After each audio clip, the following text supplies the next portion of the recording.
Hello hi teachers, welcome back to our channel NS plus. ఈరోజు వీడియోలో maths bits అయితే explain చేస్తాను. ఇక్కడ వీడియో అనేది స్కిప్ చేయకుండా చూడండి. ఎస్జిటి వాళ్ళకి అలాగే ఎస్ఏ వాళ్ళకి నాన్ మ్యాథ్స్ వాళ్ళకి కూడా ఇది యూజ్ అవుతుంది. ఫస్ట్ బిట్ చూడండి. మీరు ఎవరైనా మన ఛానల్ కొత్తగా చూసిన వాళ్ళైతే సబ్స్క్రైబ్ చేసుకోకుండా ఇంకా చూసిన వాళ్ళు ఎవరైనా ఉంటే మన ఛానల్ మీకు యూస్ఫుల్ అనిపిస్తే మన వీడియోస్ అనేది తప్పకుండా సబ్స్క్రైబ్ చేసుకొని మీ ఫ్రెండ్స్ కూడా షేర్ చేయండి. ఫస్ట్ బిట్ చూడండి. 67,426 సంఖ్యలో 6 యొక్క స్థాన విలువల మొత్తము. ఇక్కడ ఒక నెంబర్ ఇచ్చి ఆ నెంబర్లో 6 యొక్క స్థాన విలువల మొత్తం అనేసి అడిగాడు. 6, 7, 4, 2, 6. సో 6 ఒకట్ల స్థానంలో ఉంది. అదేవిధంగా 6 అనేది 10,000 స్థానంలో కూడా ఉంది. అప్పుడు దాని యొక్క విలువ ఎంత? ఫస్ట్ చూసుకోండి. 6 10,000 స్థానంలో ఉంటే 60,000 ప్లస్ మొత్తం అన్నాడు ప్లస్ 6 ఇక్కడ ఒకట్ల స్థానంలో ఉంది. సో 60,006. సో కరెక్ట్ ఆన్సర్ వచ్చేసి ఆప్షన్ 3 అండి. 60,006 అవుతుంది. సో అర్థమవుతుందా? 60,006 అవుతుంది. నెక్స్ట్ ప్రాబ్లం ఇక్కడ చూడండి. ఎల్సిఎం తీయమన్నాడు. అంటే 2 × 2 × 3 2 × 2 × 3 కామా 2 × 3 × 3 ఎల్సిఎం కసాగు తీయమన్నాడు. చూడండి, దీంట్లో 2 కామన్గా ఉండేవి వెళ్ళిపోతాయి. మిగిలినవి చూడండి. కామన్గా ఉన్న దాంట్లో ఈ 2 కామన్గా ఉంది కాబట్టి దీన్ని 1 టైం 2 × ఇది ఒకటి 2 × రెండిట్లో ఒకసారి కామన్గా ఉంది 3 × 3 తీసుకున్నట్లయితే 2 2 4 నెక్స్ట్ 3 3 9 4 9 36. సో ఎల్సిఎం ఎంత వచ్చిందంటే మనకు ఆప్షన్ 1 36 అండి. 36 వస్తుంది. నెక్స్ట్ అకరణీయ సంఖ్యల సంకలన తత్సమం అని దేనిని అంటారు? అకరణీయ సంఖ్యల సంకలన తత్సమం అని దేనిని అంటారు? అకరణీయ సంఖ్యల ప్రకారం సంకలన తత్సమం ఏదవుతుందంటే 0 అండి. సంకలన తత్సమము 0 అవుతుంది. అకరణీయ సంఖ్యల ప్రకారము సంకలన తత్సమం అనేది సంకలనం దృష్ట్యా 0 అవుతుంది. ఇవి ఒకసారి మీరు విలోమ ధర్మాలు ఉంటాయి కదా, సంవృత్త ధర్మం, స్థిత్యాంతర ధర్మం, సహచర ధర్మము, తత్సమ ధర్మము, విలోమ ధర్మము. ఇవి ఒకసారి ధర్మాలు అనేవి చాలా ఇంపార్టెంట్. దాంట్లో నుంచి ఖచ్చితంగా ఒక బిట్ అయితే వస్తుంది. అకర్ణీయ సంఖ్యల సంకలన ధర్మం తత్సమాంశం ఏదవుతుందంటే 0 అవుతుందండి. ఇది డైరెక్ట్ బిట్. నెక్స్ట్ √100 √100 × √25. 100 యొక్క వర్గమూలం ఎంత అంటే 10² × 25కి 5². సో స్క్వేర్ రూట్ క్యాన్సిల్ పోతే 10 × 5 10 5 50. కరెక్ట్ ఆన్సర్ వచ్చేసి 3 అండి. 3.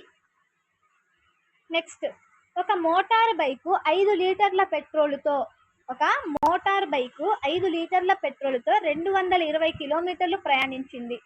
3.5 లీటర్ల పెట్రోల్తో ఇది ఎంత దూరం ప్రయాణిస్తుంది? ఫస్ట్ ఒకసారి బిట్టు చూడండి. 5 లీటర్ల పెట్రోల్తో 220 కిలోమీటర్లు ప్రయాణించినప్పుడు 3.5 లీటర్స్ పెట్రోల్తో ఎంత దూరం ప్రయాణిస్తుంది? అప్పుడు మనం ఏం చెయ్యాలంటే ఫస్ట్ 1 లీటర్కి ఎంత పెట్రోల్ అవసరం అనేది చూసుకోవాలి. సో దీన్ని డివైడెడ్ బై 220/5 చేస్తే 5 4 20 5 4 20. సో మనకు 1 కిలోమీటర్కి ఎంత పెట్రోల్? 5 లీటర్లు అంటే 1 లీటర్కి ఎన్ని కిలోమీటర్లు వెళ్తుంది అంటే 44 కిలోమీటర్లు వెళ్తుంది. అలాగే 3.5 × 44 చేసుకున్నట్లయితే మనకు దీని ఆన్సర్ వచ్చేసి 154 వస్తుందండి. 154. దీని కరెక్ట్ ఆన్సర్ వచ్చేసి 154. నెక్స్ట్ అసలు 1200 ఒకసారి చూడండి. అసలు 1200 పి వాల్యూ 1200 PTR/100 అండి. దీని ఫార్ములా వచ్చేసి I = PTR/100. మొత్తం చెల్లించాల్సిన మొత్తం అనేసి అడిగాడు. ఫస్ట్ అసలు ఎంత వడ్డీ వస్తుందో చూద్దాము. పి వాల్యూ వచ్చేసి 1200 అండి. అలాగే మనకు టైం వచ్చేసి 2 years, ఇంట్రెస్ట్ వచ్చేసి 12%/100. సో 100 2 zeros పోతే 12 × 2 × 12. దీని వాల్యూ వచ్చేసి మనకు దీని వాల్యూ వచ్చేసి 12 వచ్చేసి 144 ఇంటూ 2 చేస్తే మనకు 2 4 8 2 4 8 228 వస్తుంది. మనకు వడ్డీ ఒక్కటి వచ్చేసి 288. సార్ చూడండి, వడ్డీ ఒక్కటి మనకు 288. అతను చెల్లించాల్సిన మొత్తం అన్నాడు కాబట్టి అసలు ఎంత 1200. సో రెండింటిని ప్లస్ చేస్తే దాని వాల్యూ వచ్చేసి 1488 రూపాయలు వస్తుందండి.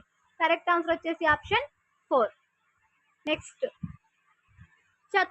చతుర్భుజ నిర్మాణానికి ఏకైకంగా అవసరమగు స్వతంత్ర కొలతల సంఖ్య. ఒక చతుర్భుజం నిర్మించడానికి ఏకైకంగా అవసరమయ్యే కొలతల సంఖ్య. ఒకసారి ఈ బిట్టు చూడండి. చతుర్భుజ నిర్మాణానికి, ఇప్పుడు ఇదొక చతుర్భుజం అనుకుంటే మనకు దీనికి అవసరమయ్యే స్వతంత్ర కొలతలు వచ్చేసి ఇదొక కొలత అండి, ఇవి రెండు ఈక్వల్, ఇదొక కొలత. అదే విధంగా ఇవి రెండు ఈక్వల్ కాబట్టి ఇదొక కొలత. మొత్తం 3 స్వతంత్రంగా అవసరమయ్యేవి 3 అన్నమాట స్వతంత్ర కొలతల ప్రకారము. కానీ మనకు 5 ఇచ్చాడు. 1 2 3 1 2 3 4 5. మరి ఎలా ఇచ్చాడో ఆన్సర్లో మాత్రం 5 ఇచ్చాడు. బుక్స్ ప్రకారం అయితే 3 అని ఉంది. అదే విధంగా దీర్ఘచతురస్రానికి మనకు అవసరం అయ్యేది 2 అండి. దీర్ఘచతురస్రానికి అయితే 2, చతుర్భుజానికి అయితే 3 అనమాట. ఆన్సర్లో నాకు 5 అని ఇచ్చున్నారు కీలో. సో ఇది ఆన్సర్ మీకు తెలుసుంటే ఒకసారి నాకు కమెంట్ అనేది చేయండి. చతుర్భుజ నిర్మాణానికి ఏకైకంగా అవసరమయ్యే స్వతంత్ర కొలతల సంఖ్య 3 అండి. 3 బుక్ ప్రకారం అయితే 3 ఉంది. సో కీలో 5 ఇచ్చాడు. సో ఒకసారి దీనికి ఆన్సర్ మీకు తెలుసుంటే కమెంట్ అనేది చేయండి. నెక్స్ట్, 90 డిగ్రీలు 60 డిగ్రీలు 30 డిగ్రీల కోణాలు కొలతల గల త్రిభుజము. 90 డిగ్రీలు 60 డిగ్రీలు 30 డిగ్రీల కోణాలు కొలతల గల త్రిభుజం. ఇది ఒకసారి చూడండి. 90 డిగ్రీలు 60 డిగ్రీలు ప్లస్ 30 డిగ్రీలు అంటే కొలతలతో ఏర్పడే కోణం 90 degrees. 60 plus 30 equal to 90. So 90 degrees. ఈ కోణం వచ్చేసి లంబకోణ త్రిభుజానికి ఈక్వల్ అండి. లంబకోణ త్రిభుజం, ఈ కొలతలతో ఏర్పడే త్రిభుజం లంబకోణ త్రిభుజం అవుతుంది. కరెక్ట్ ఆన్సర్ వచ్చేసి ఆప్షన్ 1 అండి. ఈ ప్రాబ్లం ఒకసారి చూడండి. 5x మరియు x+1 కొలతలు భుజాలుగా గల దీర్ఘచతురస్ర వైశాల్యం. దీర్ఘచతురస్ర వైశాల్యానికి సూత్రం a = l × b అనమాట. l వాల్యూ 5x అనుకుంటే into b value x+1. So multiply చేస్తే 5x² plus 5x. So correct answer వచ్చేసి 5x² plus 5x. Correct answer వచ్చేసి ఆప్షన్ 1 అండి. నెక్స్ట్ బిట్, 1 గంట మరియు 120 సెకండ్లను నిమిషాల్లోకి మార్చగా. ఒకసారి ఇక్కడ చూడండి. ఈ సెకండ్లని నిమిషాల్లోకి మార్చుకుంటే 2 నిమిషాలండి. అంటే సెకండ్కి 1 నిమిషానికి 60 సెకండ్ల ప్రకారం 120 సెకండ్లు 2 నిమిషాల్లోకి మారుతుంది. అదే విధంగా 1 గంటకి ఎన్ని నిమిషాలు అంటే 60 నిమిషాలు. సో మొత్తం ఎన్ని నిమిషాలు అంటే 62. 60 + 2 మొత్తం ఎన్ని అంటే 62 నిమిషాలండి. కరెక్ట్ ఆన్సర్ వచ్చేసి ఆప్షన్ 2. నెక్స్ట్, ఈ వాల్యూని దాని ప్రామాణిక రూపంలో రాయమన్నాడండి. సో ఈ ఫస్ట్ ఒకసారి దీన్ని కౌంట్ చేసుకోండి. 1 2 3 4 5 6 7 8 9 10. సో ఒకసారి ఇది గుర్తుపెట్టుకోండి. మనకు పాయింట్స్ పక్కకి ఇచ్చుంటే దానికి పైన మైనస్ వాల్యూ వస్తుంది. పాయింట్స్ కానీ లేకుండా ఉండుంటే దానికి ఎలాంటి వాల్యూ అనేది రాదు. సో దీని యొక్క ప్రామాణిక రూపం ఎలా రాసుకోవచ్చు అంటే 3.186 × 10⁻10 గా రాసుకోవచ్చు అండి. 3.186 × 10⁻10. సో ఈ 3 పక్కన ఉండే వాల్యూ వరకు మనం లెక్కేసుకోవాలి. ఒకవేళ ఇది పాయింట్స్లో కానీ ఉన్నట్లయితే అంటే 0 పాయింట్ ఇలా వచ్చినట్లయితే ఇక్కడ మైనస్ అనేది వస్తుంది. సో ఇది పాయింట్లు లేకుండా వచ్చింది డైరెక్ట్ వాల్యూ కాబట్టి సో మైనస్ వాల్యూ అనేది రాదు. దీని ప్రామాణిక రూపం వచ్చేసి 3.186 × 10⁻10 అవుతుంది. కరెక్ట్ ఆన్సర్ వచ్చేసి ఆప్షన్ 1 అండి. నెక్స్ట్, a² - b² కు సమానమైంది. a² - b² కు సమానమైంది ఏది అంటే a - b × a + b. So ఒకసారి దీన్ని రెండింటిని మల్టిప్లికేషన్ చేసుకున్నట్లయితే మనకు ఆన్సర్ అనేది a² - b² వస్తుంది. ఇది ఒక ఫార్ములా కూడా అండి, ఈజీగా పెట్టచ్చు. రాజు వయస్సు 10 సంవత్సరాలండి. రాజు యొక్క వయస్సు రాజు వయస్సు y సంవత్సరాలు, అతని కుమారుని వయస్సు రాజు వయస్సులో సగము. అంటే రాజు వయస్సు y సంవత్సరాలు అయితే అతని వయస్సులో సగం అంటే y/2. సో అతని కుమారు యొక్క వయస్సు ఎంత అనేసి అడిగాడు. సో అతని కుమారుని యొక్క వయసు ఎంత అవుతుందంటే y/2 అవుతుందండి, y/2.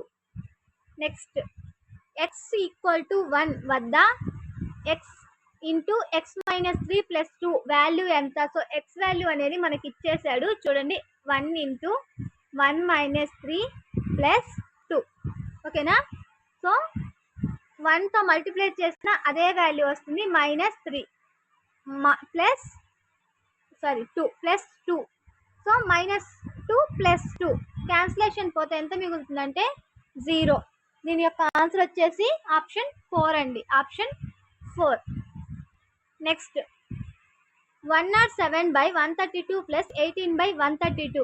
దీని యొక్క ఆన్సర్ వాల్యూ ఎంత అనేసి ఇచ్చాడండి. ఎల్సిఎం తీస్తే 132 వస్తుంది. 107 + 18 107 + 18 15 1 2 అండి, 2 1 125/132. కరెక్ట్ ఆన్సర్ వచ్చేసి 125/132. ఒకసారి మీరు కూడా చూడండి, కరెక్ట్ ఆన్సర్ వచ్చేసి 125/132. నెక్స్ట్ ఒక్కొక్క సంచిలో 475 కిలోగ్రాముల చక్కెర కలదు. ఒక్కొక్క సంచిలో అంటే ఒక సంచిలో 475 ఉంటే 16 సంచుల్లో ఎంత ఉంటుంది? సో క్రాస్ మల్టిప్లికేషన్ 475 × 16 475 × 16 చేస్తే మనకు వాల్యూ వచ్చేసి 7600 వస్తుందండి, 7600. నెక్స్ట్ చతుర్భుజంలోని కర్ణముల లబ్ధములో సగం అనునది దేనిని సూచిస్తుంది? చతుర్భుజములోని కర్ణములో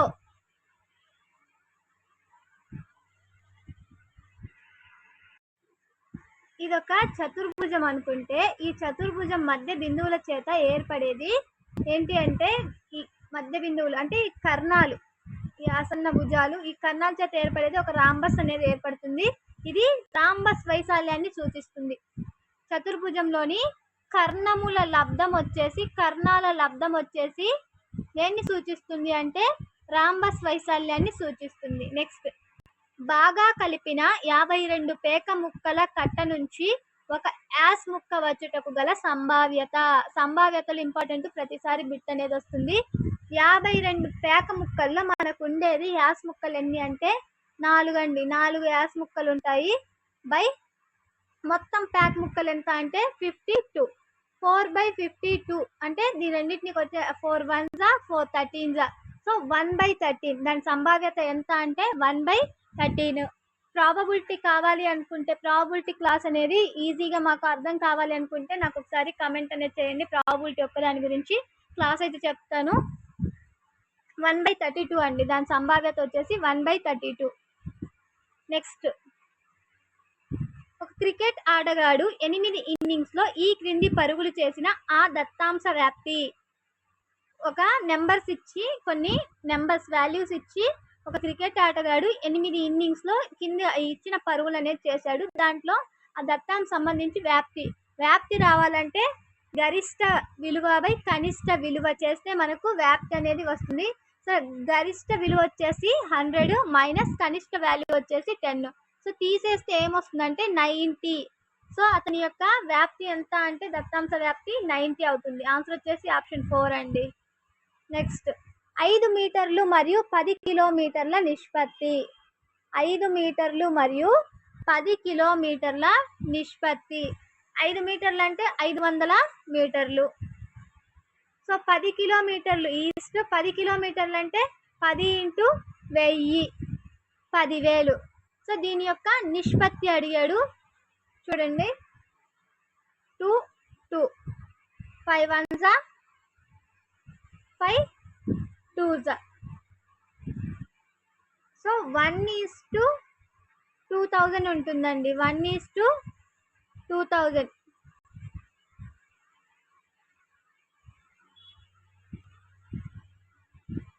కరెక్ట్ ఆన్సర్ ఇంకో 10 × 10,000 ఎంత ఉంటుందంటే 2000 ఉంటుందండి. 1:2000 రేషియోలో ఉంటుంది.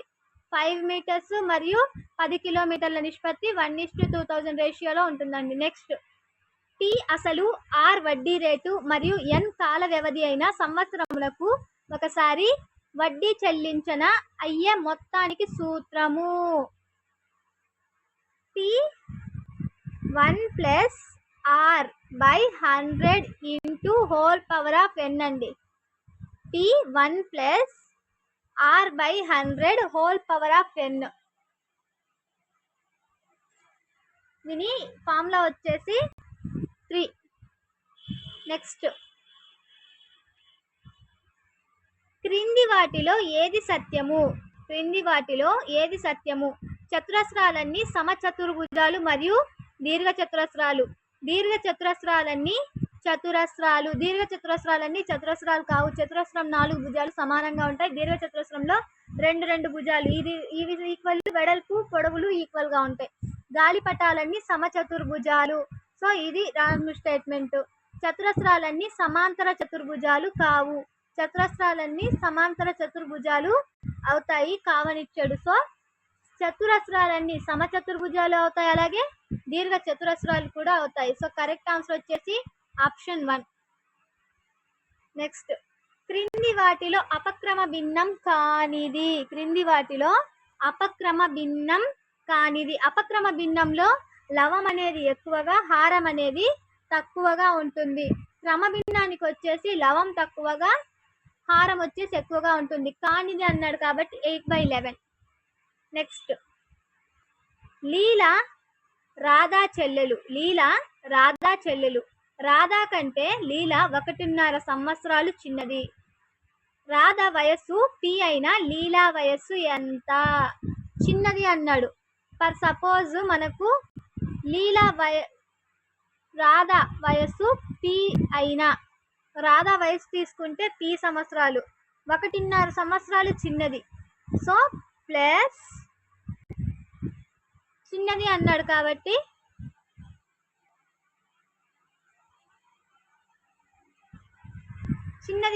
మైనస్ p - 1/2 చేసుకుంటే p - 2 2s 1 plus 2 1s 2 plus దీన్ని ప్లస్ చేసుకోవాలి 1 3/2. p - 3/2 ఎవరి వయసు అంటే రాధా యొక్క రాధ వయస్సు ఎంత అంటే p - 3/2 అవుతుంది. కరెక్ట్ ఆన్సర్ వచ్చేసి ఆప్షన్ 4. నెక్స్ట్, ఇది మెథడాలజీకి సంబంధించిన బిట్స్. ప్రాచీన గణిత శాస్త్ర మహావీరాచార్యులు రచించిన గ్రంథము.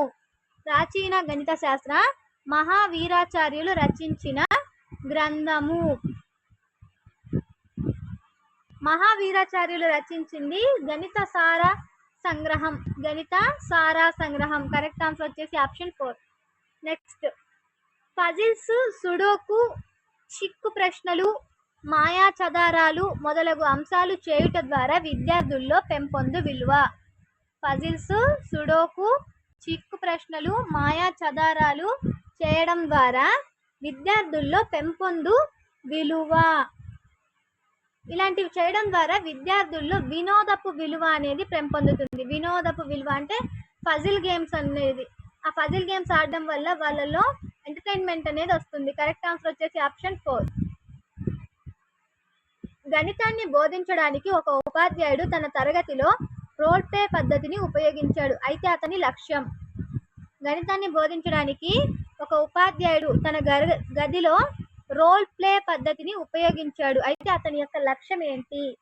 ఆ రోల్ ప్లే మెథడ్లో అతను ఏం చేయాలనుకుంటున్నాడంటే విద్యార్థులు ఖాళీగా ఉండకుండా చేయడం, క్రమశిక్షణను పాటించడం,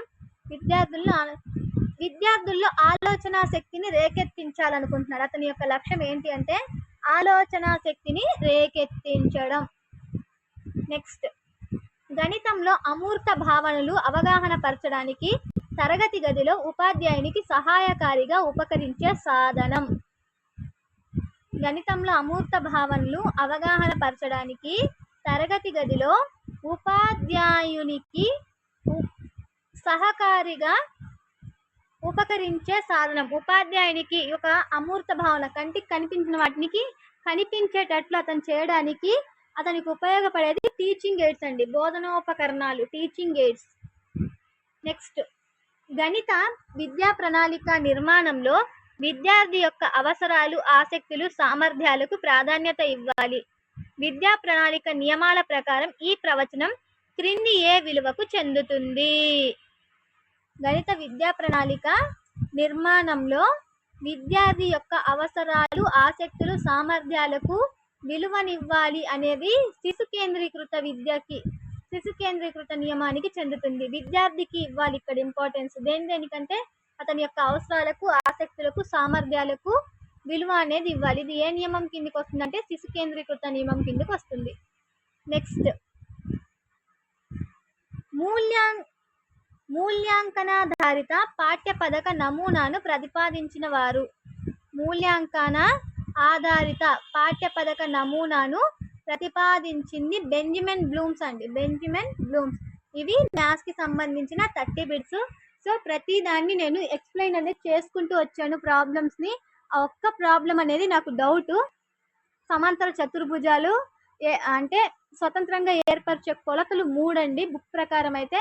సో అది 5 అని ఇచ్చాడు కీలో. అది ఒకసారి మీకు తెలుసుంటే నాకు కామెంట్ అనేది చేయండి. ఇది ఈరోజు video. Thank you for watching.